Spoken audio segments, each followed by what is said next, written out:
Namaste and welcome everyone to this Wednesday 10 p.m. show. And this Wednesday 10 p.m. show, of course, we have, as always, Shri Vibhuti Ja. And today we have again got Robert Spencer with us. And please note that Wednesday 10 p.m. is always an English show. Welcome, Robert. How are you doing? Very good. Thank you. Good to see you again. Namaste, Vibhuti Ji. How are you doing? Namaste, and good to be the trio meets again. That's right. Can try home meets again. Okay. And today we're going to talk about the 2007 modern classic written by Robert, and that is The Truth About Muhammad. And I think, this is my impression, I think Robert can correct me, that the time it was written, I think it was a pioneering work because we didn't have the kind of research going into the historicity of Mecca, Muhammad, and the Quran, the kind that is happening today. So I would be very interested to know how you decided, or rather, how you contended with the historicity of the Islamic history. Well, there are actually two things involved in this. One is what the Islamic texts say, and then the second question is, as you noted, the historicity of those texts. It's very important to study both of those questions because Muslims obviously believe that the texts are historically accurate, and Islamic law is based on what they consider to be accurate about what Muhammad said and did. Consequently, it's very important for non-Muslims to know what the Islamic texts say about what Muhammad said and did. And so that's why I wrote The Truth About Muhammad. But in writing The Truth About Muhammad in particular, I saw that the difficulty with the historical accuracy of the texts was even greater than I had thought. And so in a second book, some years later, that I actually just revised and expanded last year, Did Muhammad Exist?, I discussed the historicity of those texts. And it's very important to understand that as well, so that purely as a historical matter in the first place, but also so that we can try to understand how exactly this phenomenon really developed and how we can best deal with it. But whatever we may think of how historically accurate the texts about Muhammad are, obviously Muslims still believe them. And so our first responsibility to understand, to know what's in those texts and to understand it still remains. Okay, that's right. And so we begin the story, and the texts that are most important, I guess, are the Seerat-E-Rasulullah. Can you just throw a little bit of light on the Seerat-E-Rasulullah? Which text is the accurate one? I mean, it's supposed to be written by Ibn Ishaq, but then there is Ibn Hisham and Tabari. So who is the accurate one? When did it get written? So I think we can get a correct idea of how it is written. This is immediately the problem we encounter when trying to understand the historicity of Muhammad, because the primary text that we have, the oldest one, the largest one that we have about Muhammad's life is, as you noted, the Seerat-E-Rasulullah, the biography of the Prophet of Allah, the Messenger of Allah, written by Ibn Ishaq in the 700s and around the year 770. This is the book that every biography of Muhammad is based upon, whether they admit it or not. The Truth About Muhammad that I wrote is primarily based upon that. Karen Armstrong's hagiographical biography of Muhammad is based on Ibn Ishaq. Martin Ling's very respected biography of Muhammad, based on Ibn Ishaq. Every last one is based on Ibn Ishaq. And yet Ibn Ishaq is writing in the 750s, 760s, 770s. Muhammad is supposed to have died in 632.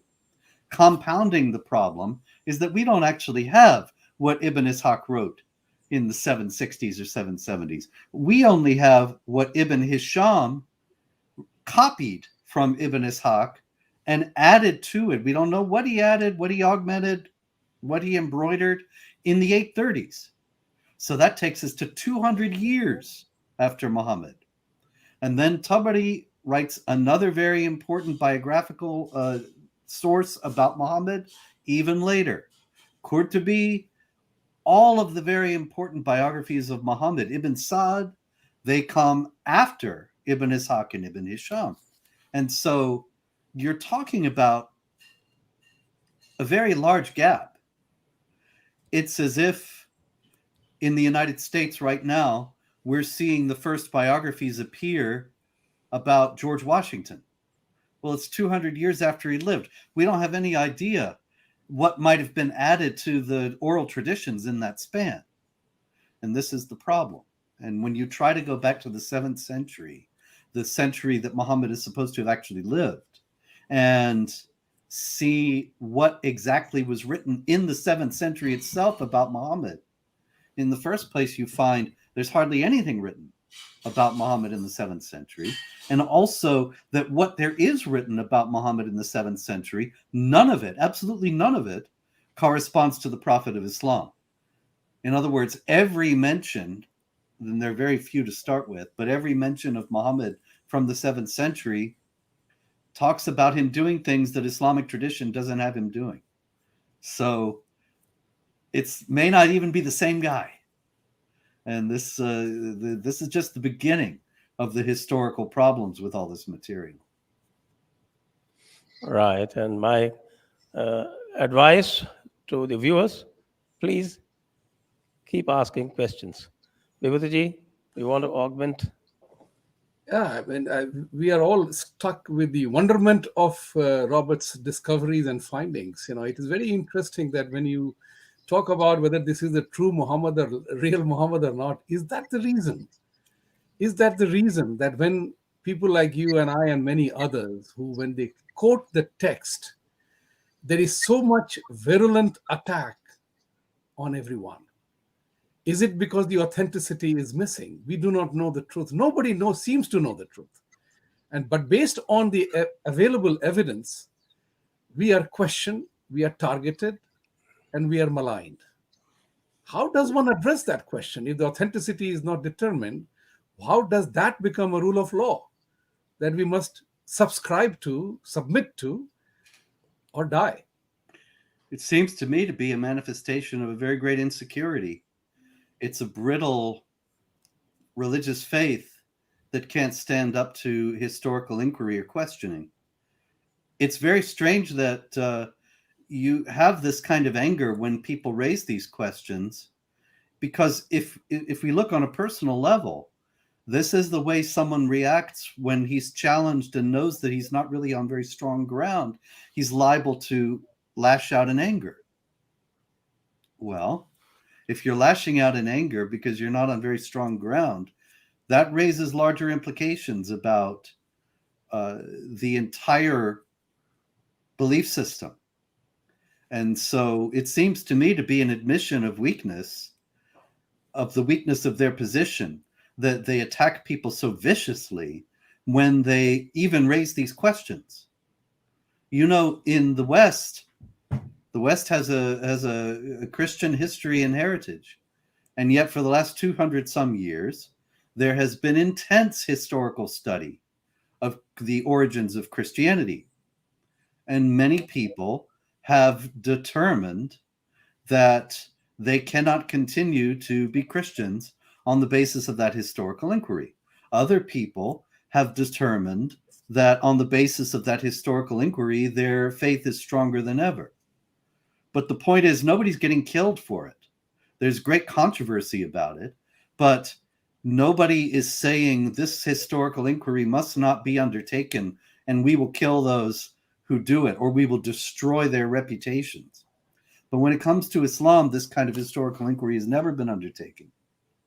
Even when I first studied Islam back in the 80s, when I was in graduate school at the University of North Carolina, there was no hint that any of this was not historically accurate.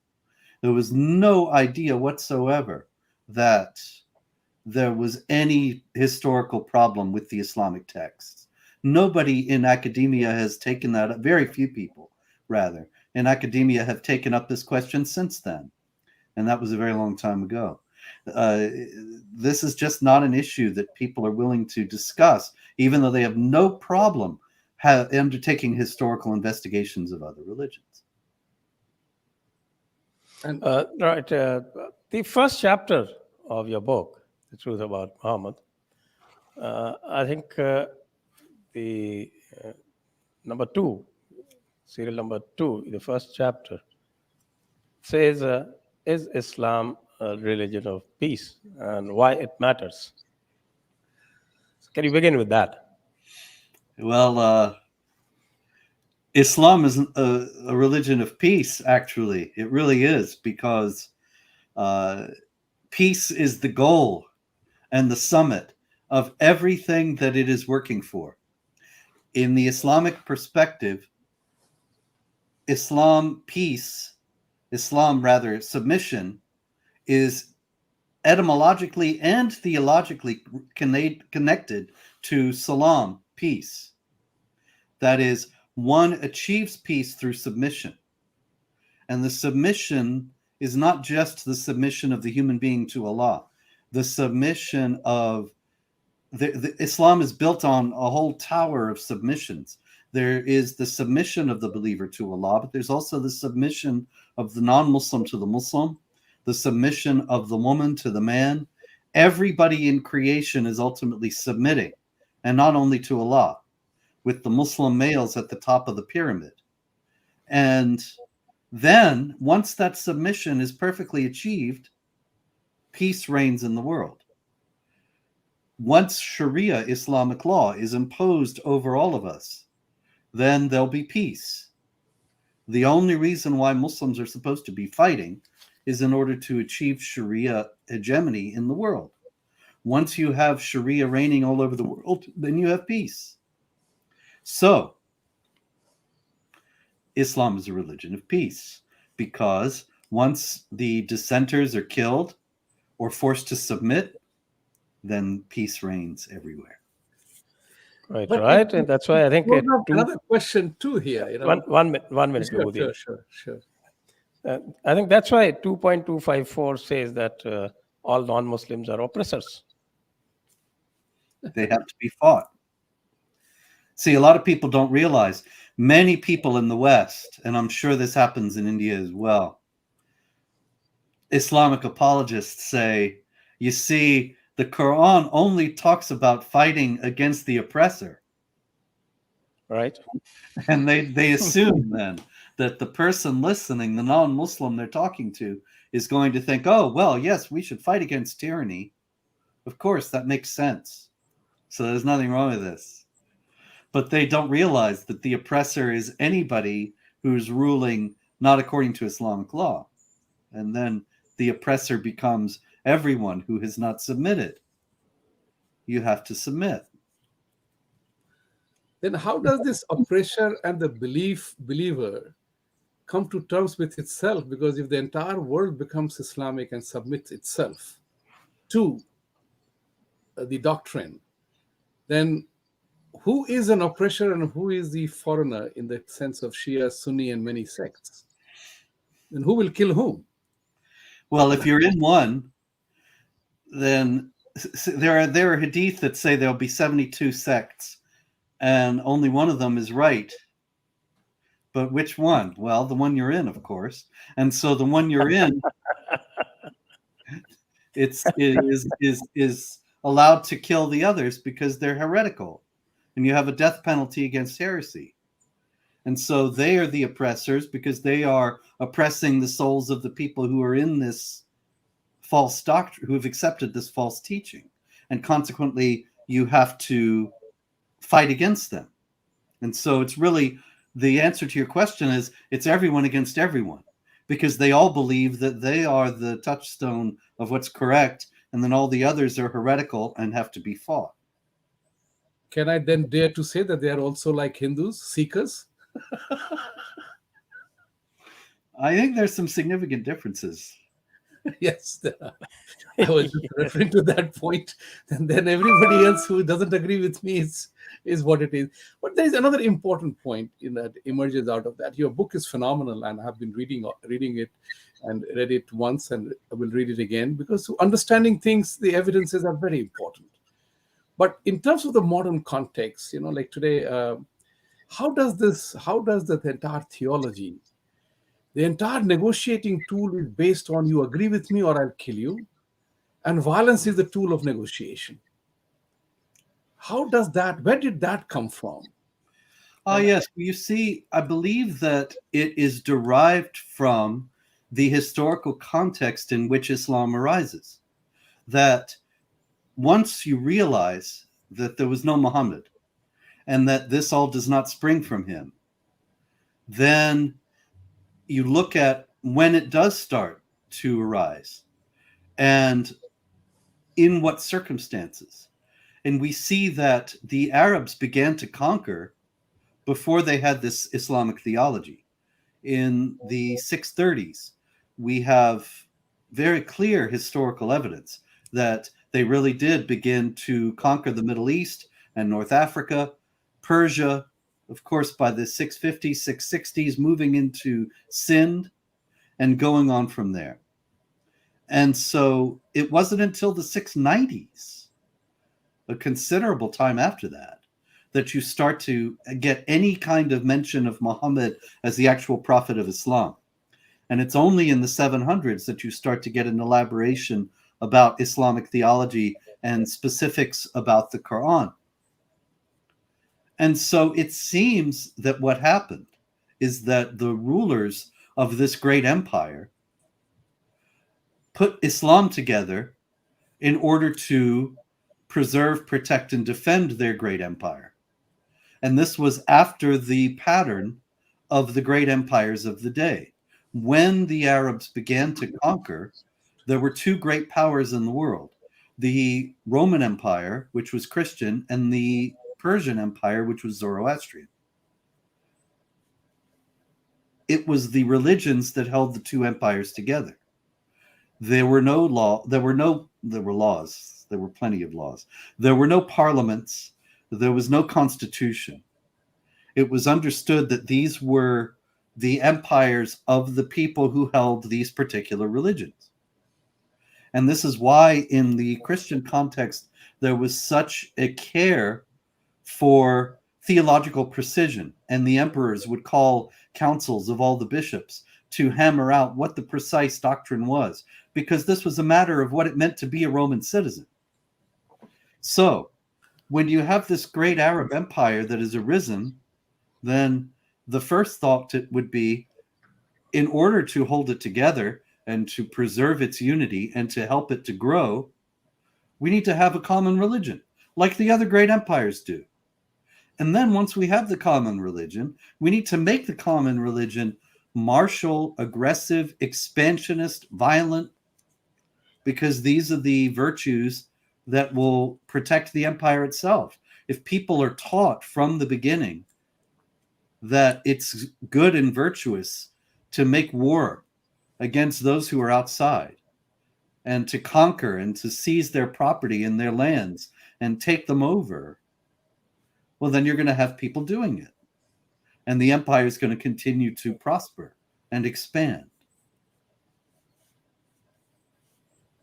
Right. So, again, I'm still on your first chapter. And you put a subheading called Death to Blasphemers. So, just a question, just a thought. Why right to the first chapter? You got me on the spot, my friend, because I wrote that book, as you noted, many years ago, and I haven't looked at it since. I don't actually read books I've written, so I don't know what that's referring to in the book. I can tell you about blasphemers. I know that certainly to write a book like that, I was aware that it might end up getting people to threaten to kill me or try to kill me, and they have threatened to kill me and tried to kill me. So I was right about that. And it may be that that is what it was, what the subhead you're asking about was referring to.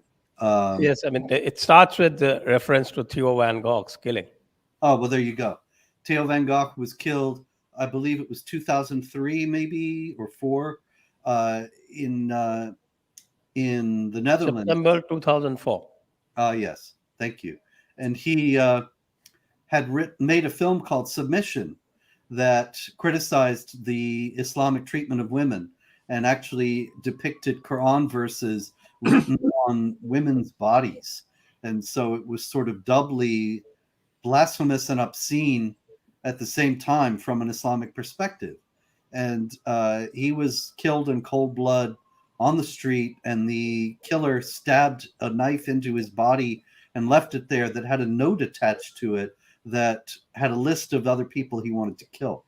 And so this is why you don't see more of this kind of discussion about Islam, because violent intimidation works. People are frightened.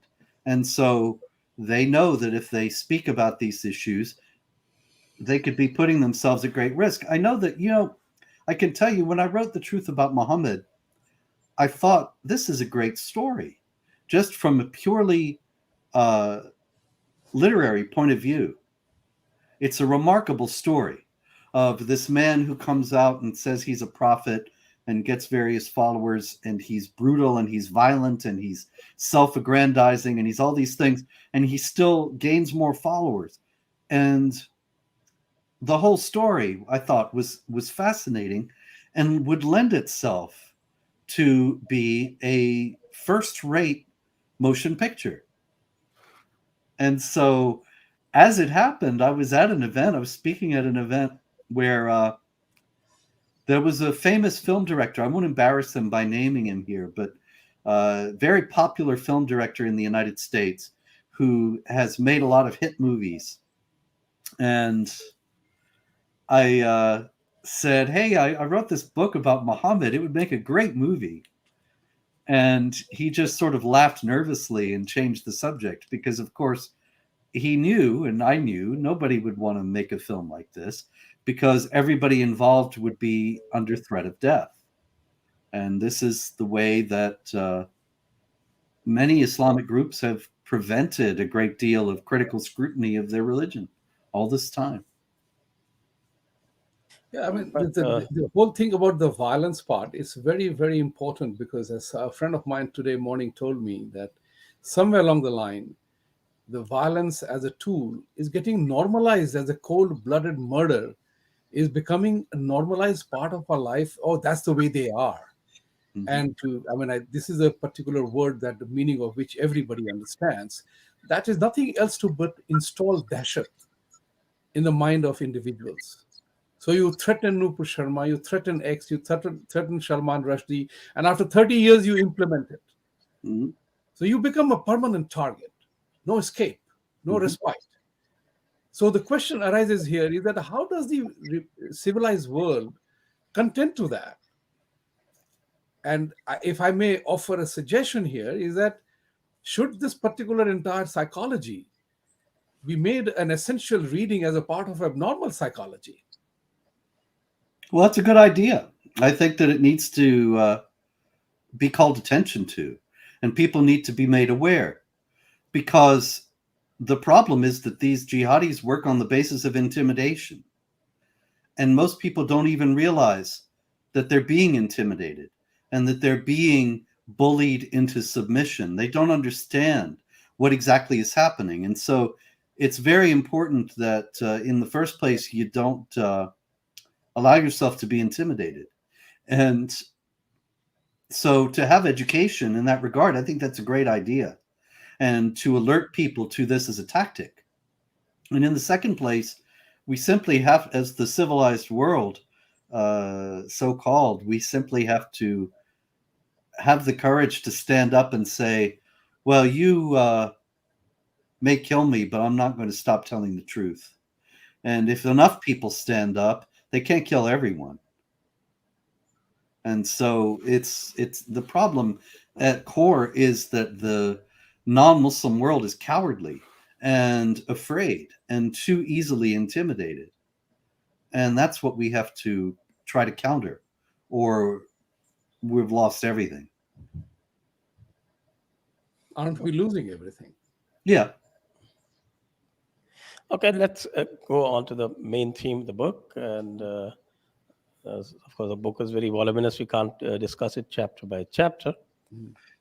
Well, remember But what in general. there is a significant transformation in the life of Muhammad between Mecca and Medina. So even in the Quran, you have the revelation order, and which is given in the form of Meccan verses and the Medinan verses. How do you explain the significance of this to a lay audience? Of course, I and Vibhuti would know a little bit of for the benefit of audience. Muhammad is supposed to have gotten his first revelation in the year 610, and he got revelations through the year 632 when he died. And this is the Quran, those revelations. And from 610 to 622, he lived in Mecca, where he was born. And then from 622 to 630, 631, he lived in Medina. Then he conquered Mecca, moved back to Mecca, where he died. That is the outline of the story. The difference for the Quran is that in Mecca, he was the leader of a very small group of a handful of people. And so he preached peace and tolerance. He did not really preach peace and tolerance the way people envision it today, but he did preach tolerance. It was more really for his own group. That is, he was calling upon the non-Muslims to tolerate his group. He was not really calling on the Muslims to tolerate anyone. But when he was asked to come to Medina by the people of Medina, in Medina, he became for the first time a political and military leader. And as a political and military leader, he began to wage war against the non-Muslims, including the non-Muslims of Mecca. And he began to get revelations that justified and called upon the Muslims to wage this war. And so the Meccan passages of the Quran are much more violent than the Medinan. I mean, I'm sorry, backwards. The other way around. Passages are much more violent than the Meccan. The only problem is that they're not. It's not a clear division, and in some cases, there's quite a lot of disagreement among the Islamic scholars as to whether something is Meccan or Medinan. However, there's no disagreement about the major passages, and the major passages that are the most violent and call for the most warfare are from Medina. And this is very important because we have to understand that the Medinan passages where there's a contradiction take precedence over the Meccan. And so the violent passages take precedence in Islamic theology over the more peaceful ones. And this is why we have this violence recurring throughout history. I take you to your chapter 7. Its heading is War is Deceit. War is Deceit is something that is a hadith, a statement that's in a hadith. The hadith are the records of Muhammad's words and deeds. This is all 9th century legendary material here again. And the hadith have volumes and volumes of material about what Muhammad said and did at practically every moment. And something that he said more than once is supposedly war is deceit. And so war is deceit is a principle of Islamic warfare that you try to deceive your opponents. Muhammad, in another hadith, allows for lying in various circumstances, including a husband can lie to his wife to keep the peace, and in wartime. And so it's striking to me that we have conflicts between Muslims and non-Muslims all over the world. And many times the non-Muslims try to bring about a negotiated settlement, most notably with Israel and the Palestinians. And the Palestinians are constantly explaining what they do on the basis of Islam. And the non-Muslims never pay any attention to Islam whatsoever. And they never consider the ramifications of a statement like war is deceit. It's only the negotiations are conducted as if both parties were on the same basis, both secular post-Christian materialists of the West, and this is not the case. Libya. I wanted to definitely talk about various parts of the book about what have they borrowed from Christianity. I will throw in a couple of points and you can deal with them as we go along. One is the borrowings from Christianity and borrowings from others. Why was it that rape was so difficult to prove? Why was that done? That a woman has to bring in evidences of 4 people to prove that she was raped. Guess what? It's never happening. The other part is the Satanic verses on which Salman Rushdie wrote his book. And then there is Satanic verses. How does that happen? What was it in the Satanic verses of trying to win over the enemy that has become such a doctrinaire thing, political philosophy? Well, that's 2 very big things to discuss. So first, the Satanic verses. The Satanic verses is a real story from Islamic tradition that Muhammad supposedly at one point was given verses that he wanted to cancel. So how do you cancel a divine revelation? He said it was from Satan. Now this calls into question everything. If you accept that Muhammad is a prophet, this causes great difficulty for you, because if Muhammad could be inspired by Satan once, maybe he was inspired by Satan other times. You don't know. So it's a very dangerous ground. And this is why many Islamic apologists want to claim that the incident never happened at all. Wow. And that it's the invention of enemies of Islam, but it's in early Islamic traditions. Mm-hmm. And it was from those early Islamic traditions that Salman Rushdie learned about it and made it the basis of his novel. And it was because this was considered blasphemous, of course, that he was sentenced to death in the fatwa of the Ayatollah Khomeini, and why he was stabbed not too long ago. Right. This is one of the very great difficulties in Islamic tradition, of which there's so many. And another is this, what you're saying about rape. This very strange story has it that the Muslims were in a caravan, and Aisha, Muhammad's child bride, was traveling on the back of a camel in a, I forgot the name of it, a howdah? Howdah, yes, howdah. Yeah, the box that howdah. And they took her off when they made a stop, and she went over the hill, and when she came back, she lost her bracelet while she was out there, and when she came back, they had gone, because they just put the howdah back on the back of the camel and went on. They didn't realize she wasn't in it, because she was just a little kid. She didn't weigh very much. So Muhammad later, I'm sorry, not Muhammad yet. She's out there in the desert, and a Muslim soldier who was late comes along to join the caravan, and he sees her there. He's shocked, and he carries her back to the group. If he hadn't come along, she may have died out there, because it's the middle of nowhere. Now, the problem is that you have an unmarried woman and an unmarried man, or a man and a woman not married to each other, and they are together alone, which means, of course, that they had sexual relations. It doesn't in real life, but in the story, there's no way they couldn't have, because it's always assumed that if an unmarried couple are together, then they will. And consequently, Aisha was accused of adultery and sentenced to death. And Muhammad is very upset, because he was very fond of her.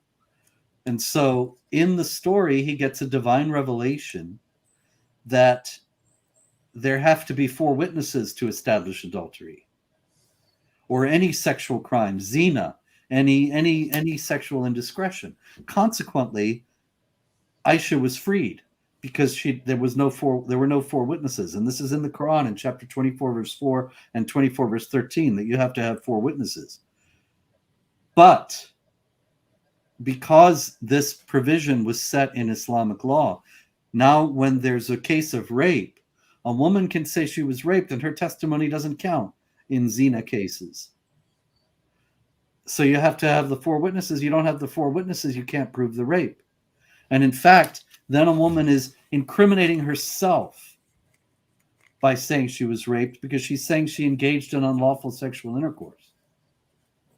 So most of the women, as many as 75% of the women who are in prison in Pakistan today, are actually the victims of rape, who are in prison because they were raped, but they cannot prove that they were victimized. They should take the Fifth Amendment.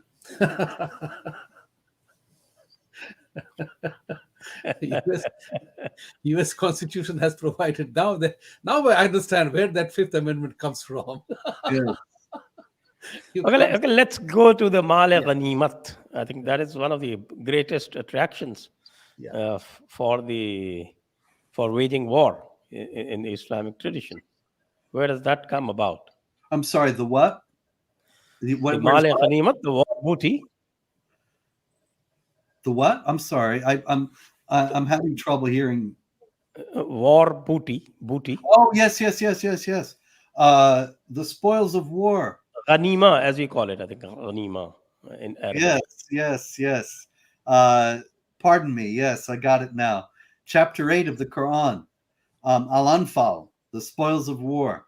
This is a very important aspect of Islamic war making, that you are allowed, by the law of Allah, by the Quran, to seize the belongings and the wives of those whom you have defeated in war.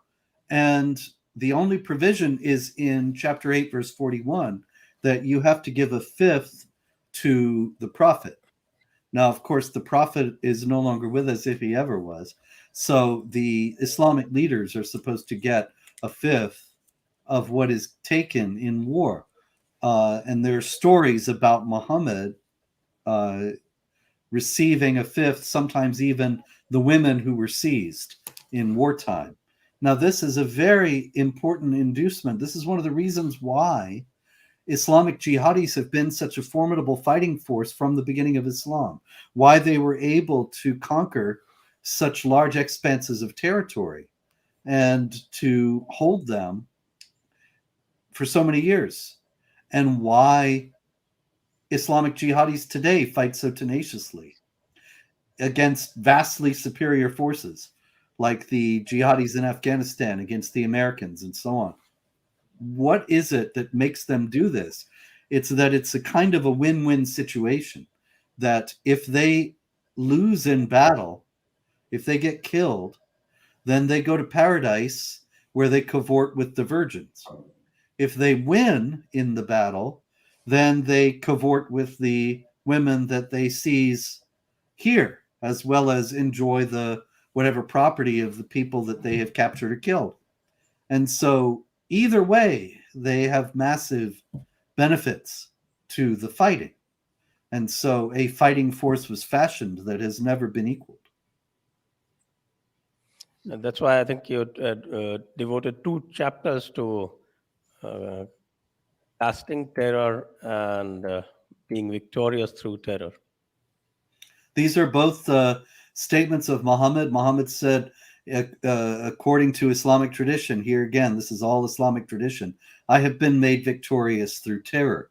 Now, it's interesting to note, when I wrote the book, The History of Jihad, in 2018, there's a fellow who made some videos purporting to refute it. He promised he was going to refute the whole book, but he only did the first chapter and then gave up. And I knew that he wouldn't be able to go through the whole history.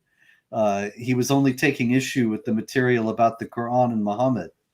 But his problem, one of the only, I only watched as far as in the first one where he took issue with my quoting Muhammad saying, "I've been made victorious through terror," because he said, well, that just means the fear of God. That just means awe in the presence of the divine. And so it doesn't mean terror like terrorism. Now, of course, belying this is the fact that Muhammad himself engaged in what we would call terrorism. And so Muhammad would say, when Muhammad says or is made to say, I have been made victorious through terror, there are plenty of incidents you can point to in his life where he's victorious through terror, and it's not the fear of God. Like Kinana of Khaybar, when they raid the Khaybar oasis, where the Jews who have been exiled from Medina are taking refuge. He orders his people to light a fire on the chest of Kinana, the treasurer of the community, to find out where the treasury is kept. And this and this is the kind of thing that he orders routinely. You know, he tells Muhammad Maslama, one of his followers, that he can lie to Ka'b ibn al-Ashraf in order to get close enough to him to kill him, and so on. And there's all kinds of terror in the Islamic sources. And so it's very clear that when Muhammad says, I have been made victorious through terror, he means something much more much closer to terrorism as we understand it in our own age than he does something like the awe in front of the divine. Right. We have lots of questions, and the book is so immense. But there is one thing which I have wanted to ask, and this is referred in your book, that Muhammad becomes a warlord. And you talk about specifically that how the Muslims and the Jews became such full of hate for each other. When did this happen? How did this happen? And now it seems to be coming over to us Hindus as well. So we are branded as, they have found the cause celebrate to brand us as infidels of a different kind, and Jews on the other hand. So how does one contend with that? How did that happen? And what must we do about it? Or we Well, can do anything. the primary, I don't know that you can do anything about it except stand strong, because these things are theologically based. These things are based on what they believe God told them. And consequently, there isn't anything you can do that's going to make them think that they shouldn't do what God told them. And so the only thing you can do is be strong in the face of it, because these are people who understand the world in terms of strength and weakness. And so they will respect strength but despise weakness and take advantage of it. When the BJP condemns Nupur Sharma and who was it they just expelled? This other fellow. Yeah, that's just projecting weakness. And that's only going to cause more trouble. It's not going to pacify anything or solve any problems. But in any case, why the hostility to the Jews and the Hindus in particular? The Jews and the Hindus are singled out in the Quran. The Hindus aren't mentioned by name ever in the Quran. But there, I'll tell you, chapter 5, verse 82 of the Quran says that the people who have the most hatred for the believers, for the Muslims, are the Jews and those who associate partners with Allah. Now, what does it mean to associate partners with Allah? It means to worship something as God besides Allah. And so the Hindus, with the multiplicity of gods, they are the worst enemies of the Muslims. And so are the Jews. This is chapter 5, verse 82 of the Quran. And consequently, you will find, because Muslims read this and take it seriously as the perfect word of Allah, you will find Muslims who burn with particular hostility toward Jews and Hindus on precisely this basis. Now, why the antagonism toward the Jews? That goes back in Islam, in the origins of Islam. It seems to go back, that is, to the fact that Muhammad was positioning himself in the Islamic traditions as the new prophet of the Jews, as another prophet in the biblical line, the line of Abraham, and that the prophets were then all teaching Islam. And Muhammad was just confirming their teachings. Now, obviously, the Jews would not say the prophets are all teaching Islam. They would find that absurd. And they found it absurd when the Muslims would say, our book, the Quran, confirms the Torah, because it didn't. But how do you explain that? If you're a Muslim and you have this book and you think it confirms the Torah and it doesn't, then you either have to say, oh, I guess I was wrong. I guess my religion is incorrect. It's much more likely that you'll say the other thing, that, oh, the Jews have altered their scriptures to erase mention of Muhammad and Islam and to change the teachings so they don't reflect what Islam teaches. And so the Jews are considered especially guilty because they are supposed to have exalted their, dared to alter their texts, not exalted, dared to alter their texts so that the connections with Islam are erased. The Christians are charged with the same thing, actually. But the Christians in verse 82, they're not the enemies of the Muslims. They are depicted as such elsewhere, but not there. So the Jews and the Hindus have it worse. So I think we've got so many questions that will take time dealing with them. So just the final subchapter that you have, how to deal with it. Well, how to deal with it is the never-ending question. One of the things that I have said ever since then is that we have to be true to ourselves. And so if we were true to ourselves, then I would respectfully suggest that Nupur Sharma and the others would never have been disciplined by the BJP, never have been dismissed by the BJP, that the BJP would stand up for their right to speak as they wished, because of the principle of the freedom of speech, of the principle of freedom of expression, free inquiry, the right of people to respectfully disagree, the necessity of all parties not to do violence to those who disagree. To kowtow to those who do violence against those they disagree with is only to invite more violence. It's just the same thing in the United States, that we have a tolerance for all kinds of things that are not tolerated ordinarily in American law. There are many polygamous families in the United States because Islam allows for polygamy, and yet polygamy is technically illegal in the United States. So if Islam allows for polygamy and you have polygamists, as it happens, most of the polygamists are people who are very hardline in their observance of Islam, which is why they think polygamy is okay to start with. Many of those people are involved in jihad.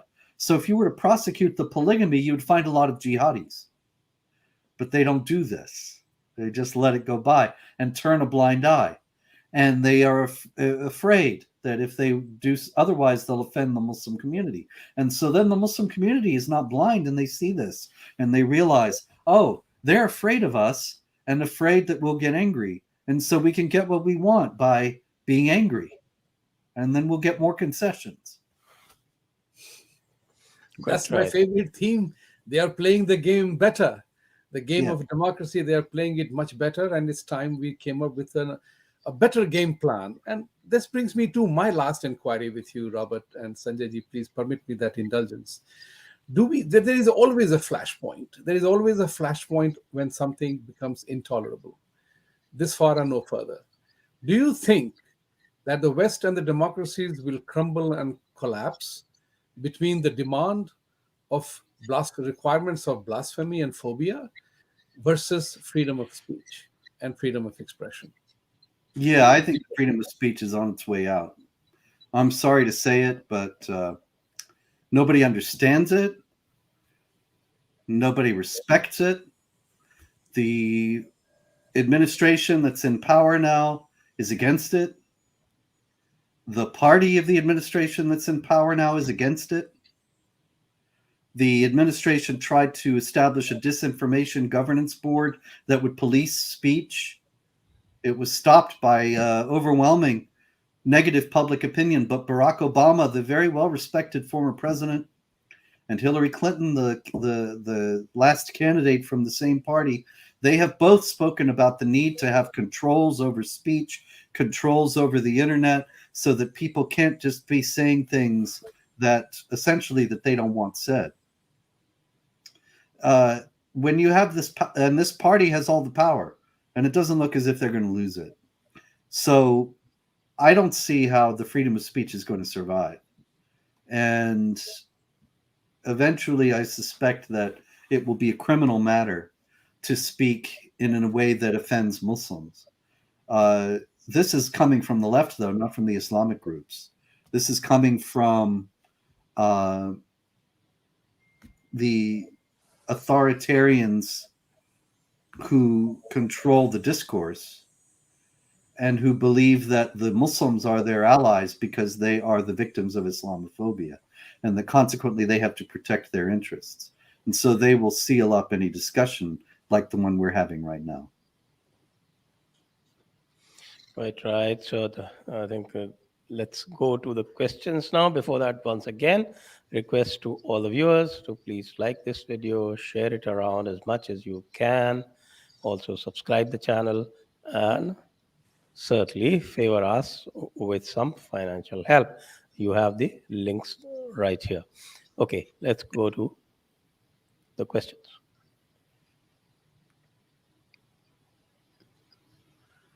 Shaktiman channel. In Kaaba, why Muhammad didn't break Jesus statue?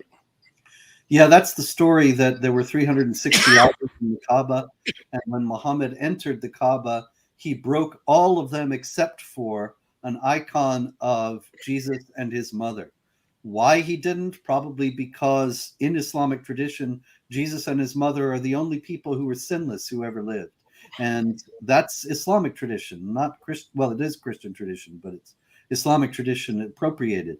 And it may have been out of respect, therefore, for them. But it's interesting to note that you can very easily find online videos of the inside of the Kaaba, or you could just go over there and go in. And actually, I'm sorry. I'm just so you know, I'm not being serious about that. You would get killed if you were to go. Non-Muslims can't go into Mecca, much less the Kaaba. But you can see a video of everything inside the Kaaba, and it's not there now. What happened to it, I don't know. Okay. Some Iranian went and poured milk on the Kaaba. Really? Yeah, just I think a day or two back. It's all over it's all over the WhatsApp. I don't know what his game was. Why milk? we are Hindus. Our ancestors were Hindus, so here's the milk. Okay. Very There good. should be honey. There should be some honey too. Yes. Next one. RS Travis Bickle. Travis Yeah. Bickle. RS, that is obviously you, Robert. How do you see the soft stance of governments around the world towards Islamists? Do you think Islam can be dealt without the use of force? Travis, I loved your work in Taxi Driver. And I don't know if you gentlemen know this. This is a very famous movie. And Travis Bickle was the main character, Taxi Driver. Anyway, Robert De Niro is Travis. He won the Oscar for that, actually. He was a homicidal maniac. So Yeah. But anyway, I saw the movie. It's brilliant, actually. Robert De Niro, I began to like him from that time. Yeah. Yes. How do you see this? I see it as suicidal. I see it as naive. They don't understand what they're dealing with. They think that their goodwill will be received in kind and responded to in kind. It won't be. It will be seen as weakness and taken advantage of. Can it be dealt with without the use of force? Initially, yes. When we are in a situation like we are in the United States today, if we enforced the laws we have on the books, as I noted, against polygamy, against other things that are allowed to happen because it's Muslims, like female genital mutilation. A case was dropped against doctors carrying out female genital mutilation, doctors from the Dawoodi Bohras in India. And they were in the United States performing female genital mutilation. They were prosecuted. the prosecution was dropped because it was freedom of religion. Well, if that's freedom of religion, then so is jihad, right? So Yeah, jihad is freedom of religion too. Yes, yeah, exactly. absolutely. We can't stop them. And so, in the first place, if we simply stopped that kind of nonsense and enforced our own laws, then we would go a long way towards solving this problem. But the longer we wait to do that, the more difficult it will be. Okay, next.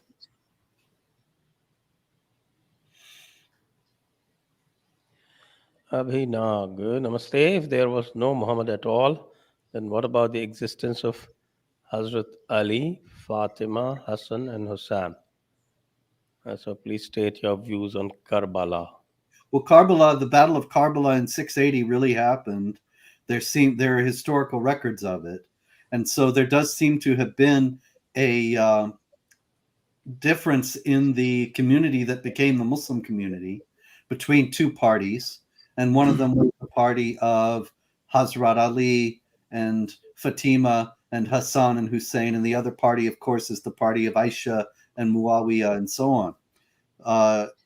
The question is, what is the historical value of the texts that are invoked to generally explain that split? And they don't seem to be on any greater basis than anything else because they're all 9th century here again. And so there seems to have been a battle of Karbala and two different groups within Islam. And yet the stories that and that's 680, but the stories we have explaining it come from the middle of the 800s. And so they're not likely to be historically accurate. Next. Amey Anam Joshi. Robert D, huge fan. Contribution of scholars like you and Krohn and Warner in educating non-Muslims about Islam is unparalleled. As Kissinger said, World War III would be between Islam and Christianity. When do you see that happening? Kissinger said that? I've never heard that. Maybe he did, but I don't see it happening because there's only one side playing. There's no Christian force that is gathering or looks like it's going to gather to resist jihad. I don't see that happening at all. AK, why do Muslims treat disrespect to Allah and Muhammad differently? Muhammad is the real God in Islam. Allah is his sock puppet. Allah speaks what Muhammad wants. It's very clear. And consequently, the insult to Muhammad is far more important because Muhammad is far more important in Islam.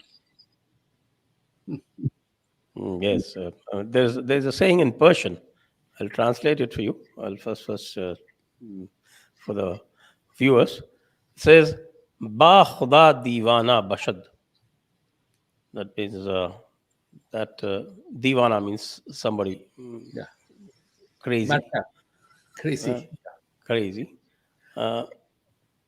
He can get by talking about Khuda. Khuda means Allah. So Ba Khuda Divana Bashad. Ba Muhammad Hoshiar. Be very careful talking about Muhammad. There you go. I mean, of course, Muhammad ordered the killing of people who insulted him. And so there's ample precedent in Islamic law. Allah doesn't order the killing of people who insult him. I mean, you can find passages that might give you the impression that that's what you should do. But with Muhammad, it's much more explicit. But Muhammad was not God. He was human, right? That's right. Just an ordinary person who can never be depicted. So when there was actually a very pro-Islam movie made a few years back, The Message, Muhammad is never shown. He's usually just the person in the camera lens who everybody comes up to and speaks to, "Oh, Muhammad." And it's a ridiculous film because you never see the main character.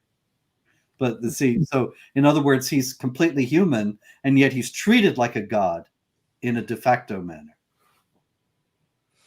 Yes, we have this sect here. It's called Barelvi sect, or what is called the Sufis, who treat Muhammad as divine. And on that, there is a huge theological battle that rages on between the Devbandis and the Barelvis.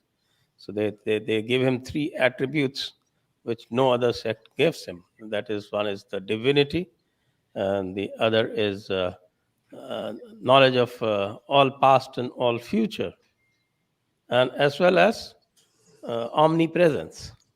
So these are the three attributes that they give to Muhammad that all others seem to deny him. Even a sect within the Hanafi sect, Well, you that know, three Deobandis. the funny thing about that is that in the first place, the Barelvis would be guilty of major shirk, that is, association of partners with Allah, for saying such a thing. But all the Islamic sects, in a functional manner, behave as if that's the case, even if they would deny it explicitly. That's how they act when it comes to Muhammad.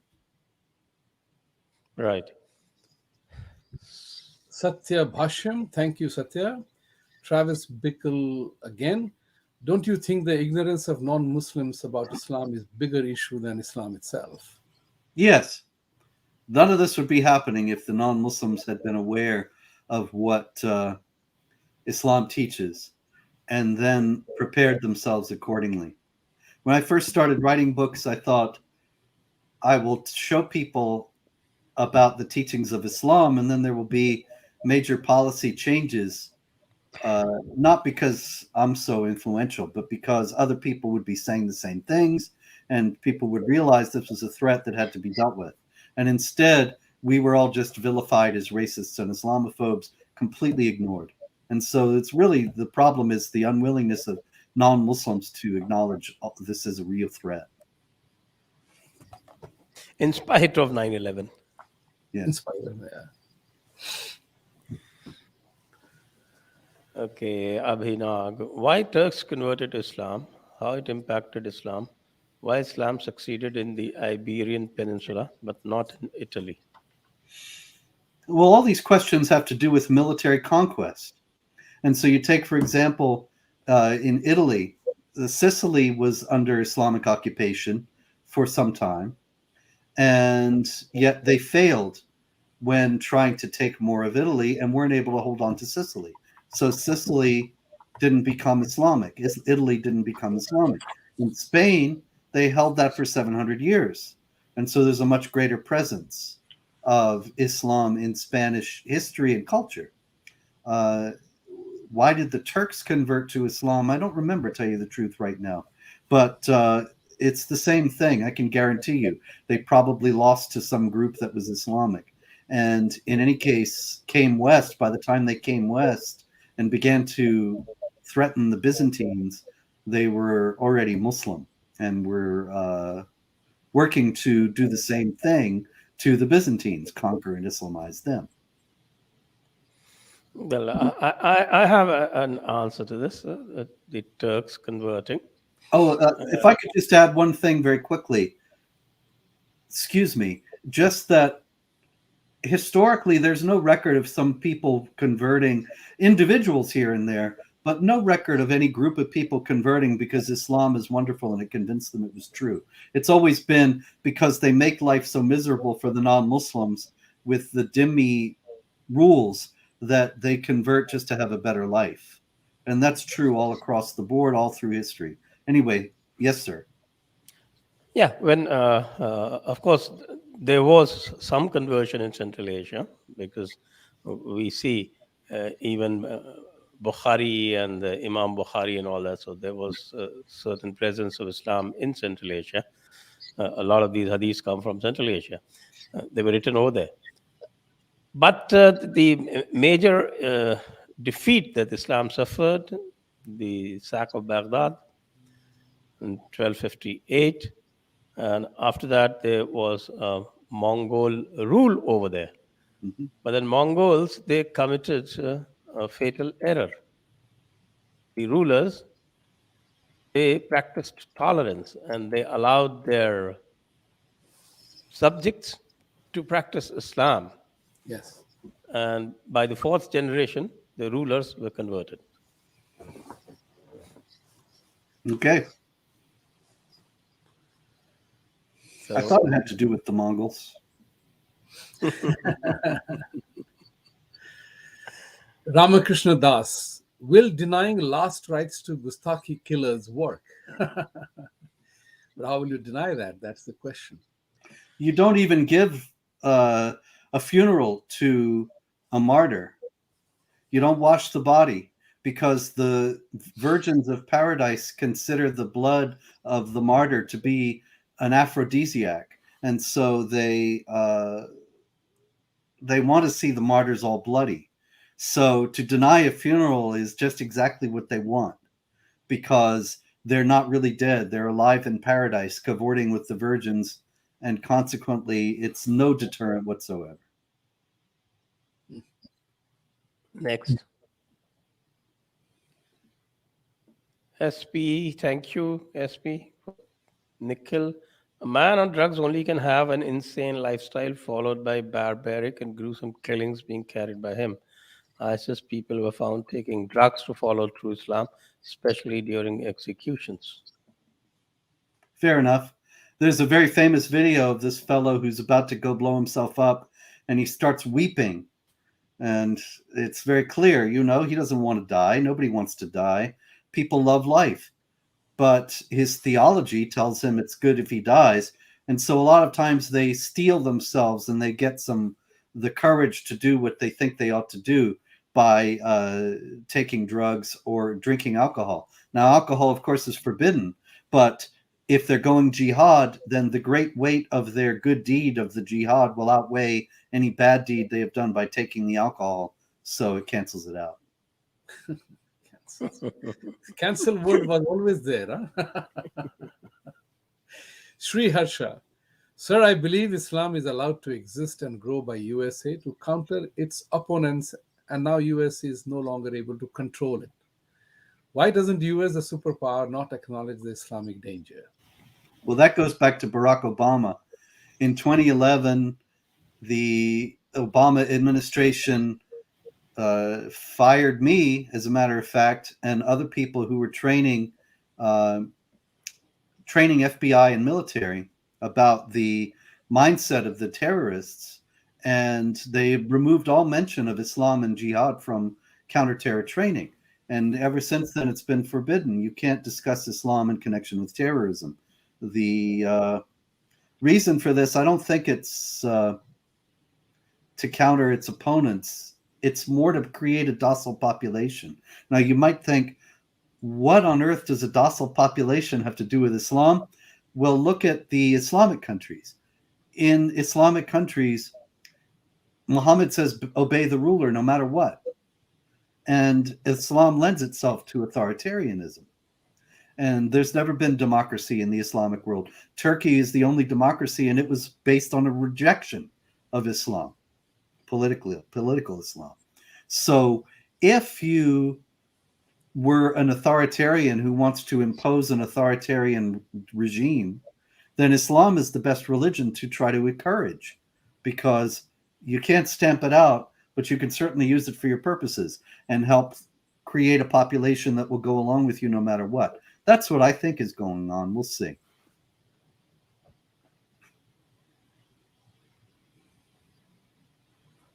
Next.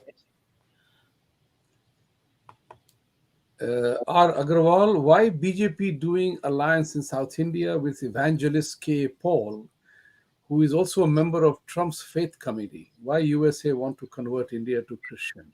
Not relevant. Not relevant question today, sorry. Vidhi Sinhaji, thank you very much. Goblet Fire, thank you. Goblet Fire.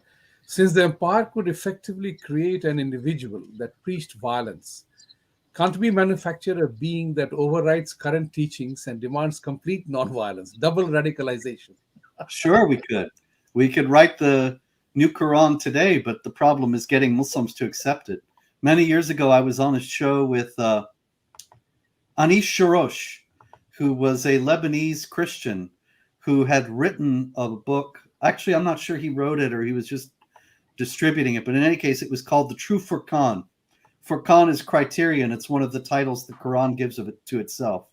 And The True Furqan was a Christian text in imitation Quranic Arabic, and about as long as the Quran, the very Quran in the language and the atmosphere, but it was a Christian book.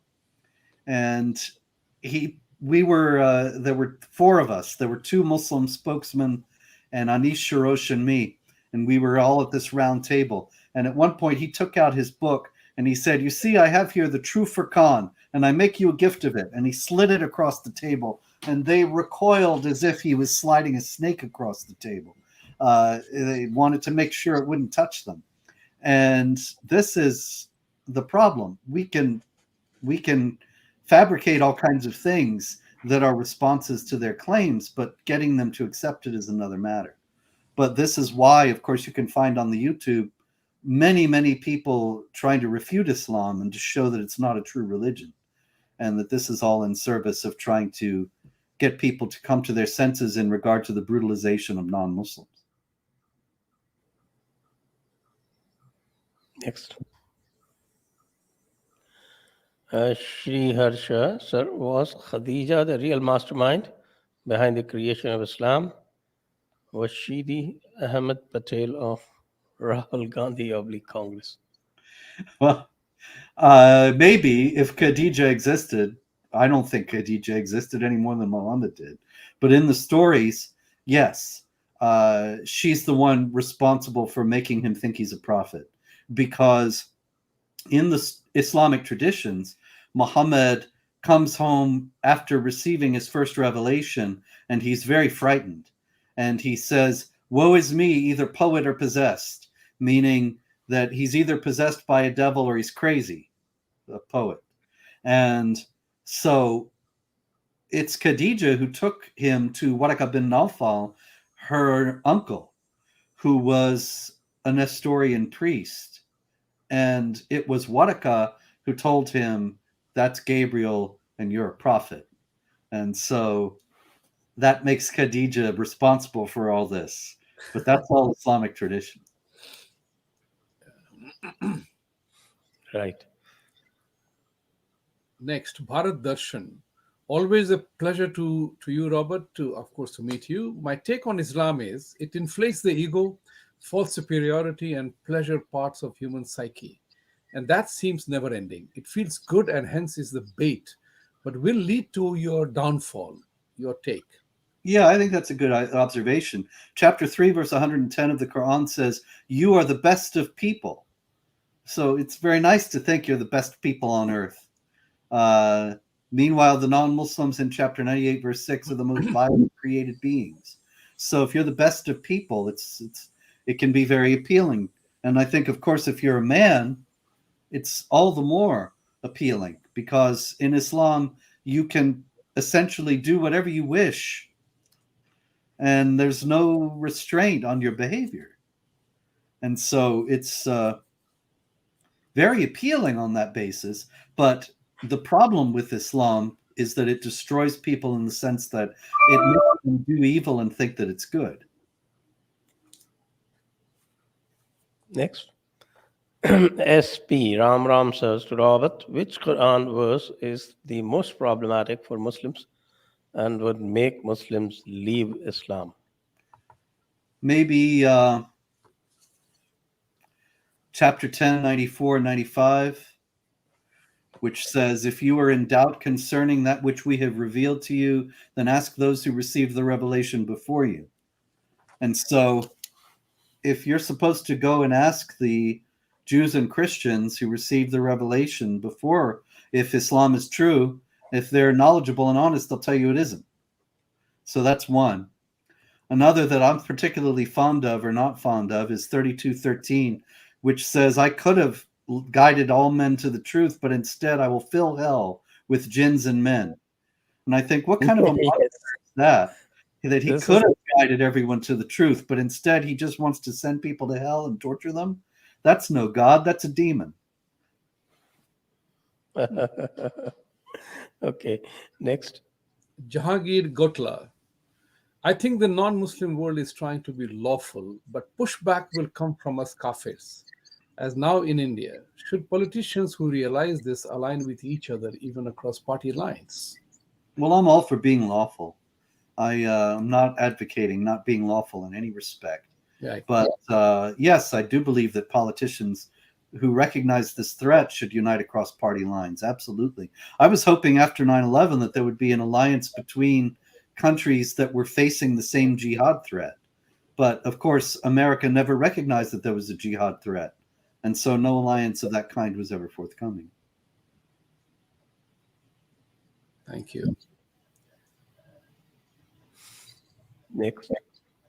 Okay, Islam alone is dangerous, but if used for political purpose by left, can lead to ultimate disaster. How to counter this? Try to point out to leftists how contradictory they're being, that they're in favor of behaviors that Muslims will kill them for doing. Right now, it's an alliance of convenience because they're both authoritarians. But if they get what they want, the left is going to be at a disadvantage. Look at Iran. The Tudeh party, the communists, they allied with Khomeini. As soon as Khomeini got in power, he put them in prison. Same thing will happen here. Rohit Singh, Gurudev, obviously you and Sanjay ji, both of you, isn't now time for Hindus to give dharam ki dawat to the Momins? Your take. Not a bad idea, I'd say.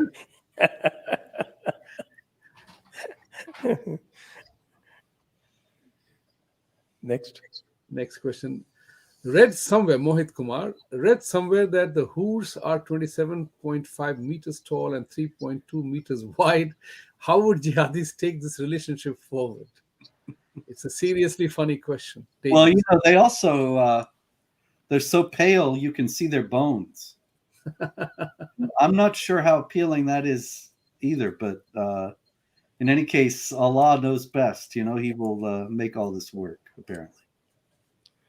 Yeah, but the explanation, I don't know if the conversion is right, because to me, the height is given as 130 feet. Mm-hmm. But then it's said that, of course, Tariq Jamil says that you will also be made into 130 feet or something like that. Yes. So that will be 1-on-1, I guess. But why you have to be made 130 feet, that is not explained. RM, why is even modern education ineffective at a de-Islamization of those born in this cult? Does education not promote independent thinking and questioning?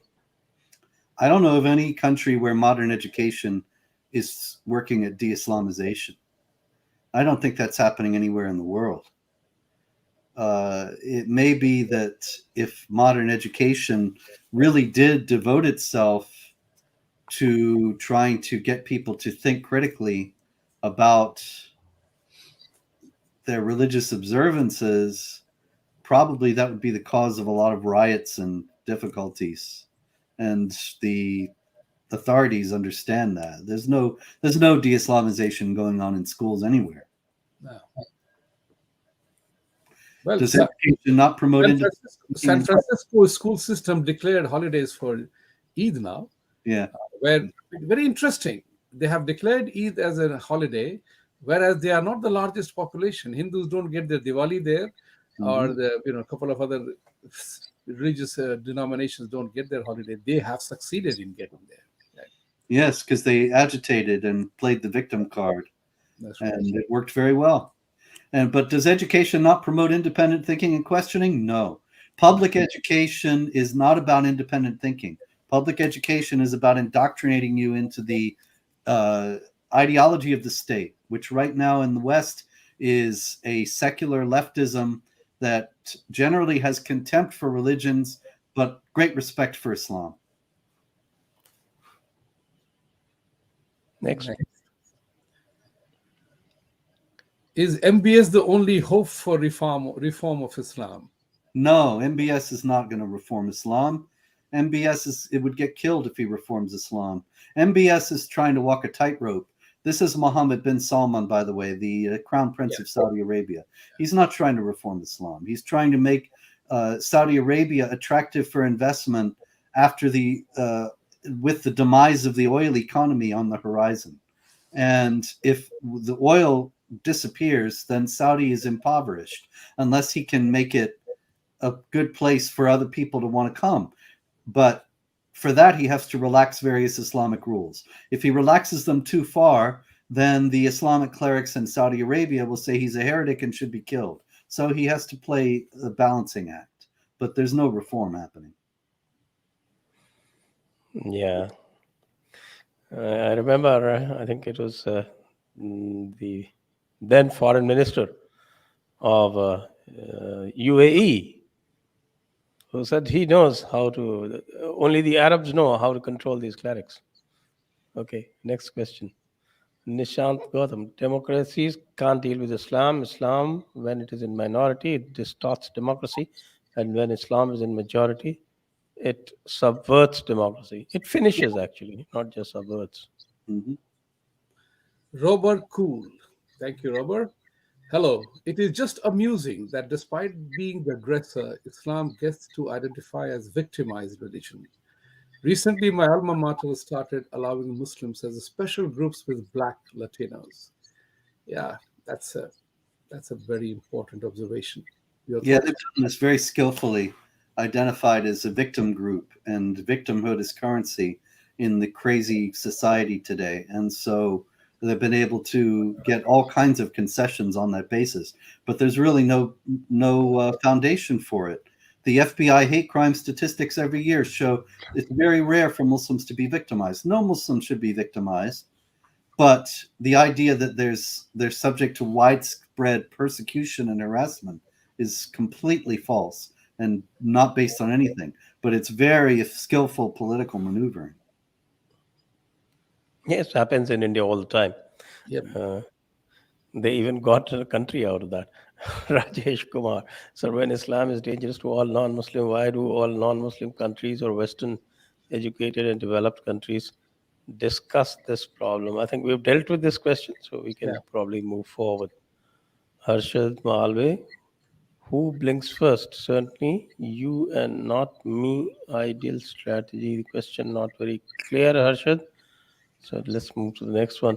Jai Bharat, Jai Punjab. Will white Westerners accept Holocaust of 1.4 million plus Hindus, Sikhs in 1947 partition of India, which created Pakistan and took our 5,000-year-old lands?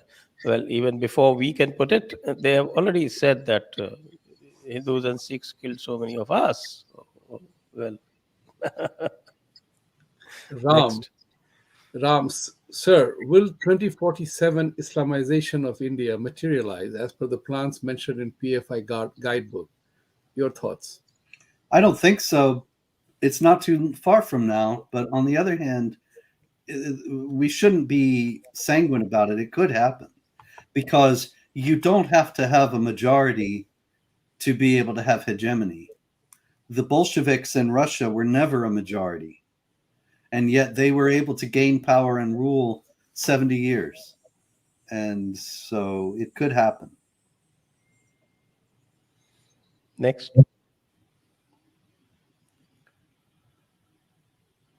Next question. Sanjay ji has lost connections. Next. Shall I read the next question? It's not coming. Yeah, there, go ahead. Yeah. The third eye. Namaste. Why the left is so organized? The government all over the world is doing nothing. Islam is taking all the benefits of globalization, immigration to non-Muslim countries. Very angry with BJP. So you have a very interesting set of questions. You're angry with BJP, you're angry with globalization, and they are taking advantage. Robert, your take. Why is the left so organized? I don't know, but they have been for decades. And so they're very far ahead of us in all this because they've been planning all this since the 60s or before. And when it comes to playing the West, it comes down to the use of the victimhood strategy yet again, that they have been able to appeal to people on the basis of saying that they need special protection, that they are being persecuted. And the left has fallen for this. And, you know, in the 1960s, the long march through the institutions began. This was a very coherent, coordinated strategy on the part of academics and various leaders to get footholds into various institutions, universities, and more, and ultimately to take control of them. And they have, and now they have it. Right. Next. Does pouring pig blood over a terrorist deny his entry into Islamic heaven mythology? This is something that said. This goes back to General Pershing during World War I, who supposedly coated bullets with pig blood and put down an uprising in the Philippines by making the Muslims too scared to fight him. The basis for it is the idea that Islamic paradise is indeed physical. This is why, as I noted before, excuse me, the bodies of the martyrs are not washed, and you go into paradise all bloody, because the virgins of paradise, they like that, the whores. So it would stand to reason on that basis, but I'm not sure if it's 100% clear, because it may be that the martyrdom itself overpowers whatever negative effect the pig blood would have. Okay, next. Saurav Kulkarni, Robert Bhai, if I buy a goat for $10 and named him Mohammad, then I sell it for 15. Will it make me a profit? Okay, it's a PJ. Next. Run a day. Sahib Bukhari, Volume 2, Book 21, number 245. If Satan can urinate, why can't Farishtas, Hurs, Gilmas, and Allah? It's in the traditions. That's all. They never do. There's no explanation for these things. You're Some asking. of them say that they don't even have a hole, so how can they? There you go. Can't happen. Then how does the sex happen? It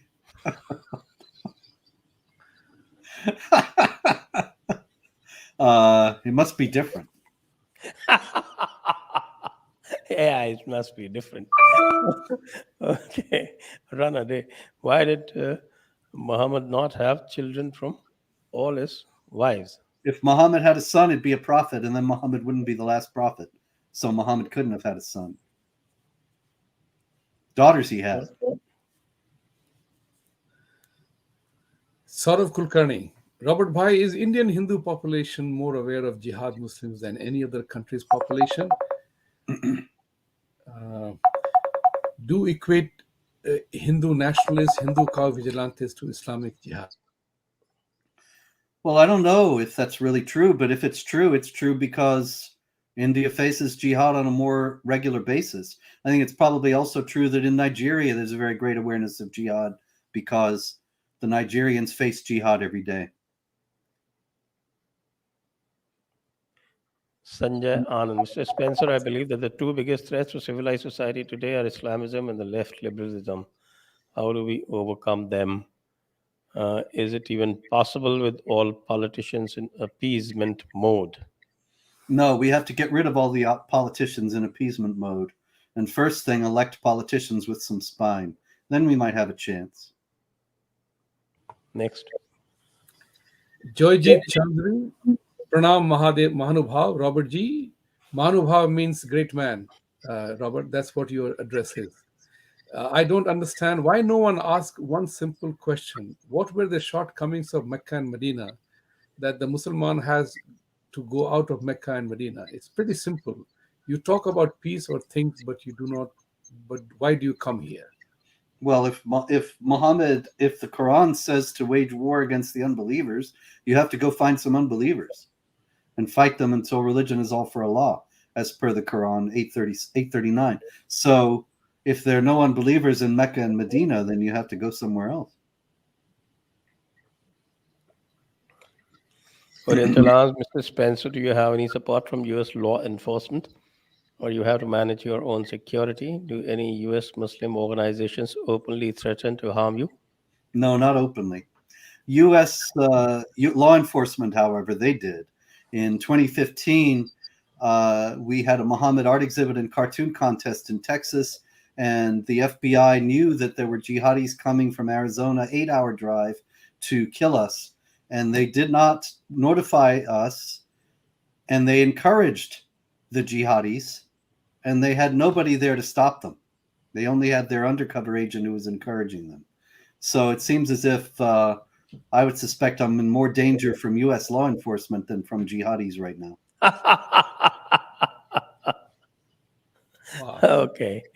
I Okay, just with that, wanted to say the call was from my wife, who is in India, wanted to apologize for her call because her YouTube stopped at her side. And I give a shout out to her. Please wish her a happy birthday today. It is her birthday. okay, happy birthday, ma'am, from all of Thank us here. And with that, we come to the end of this show. Thank you, all viewers, and Vibhuti ji. And thank you so much, Robert. I think Thank it was a you. very enlightening discussion. Yes, indeed. Thank you. Thank you. Always is.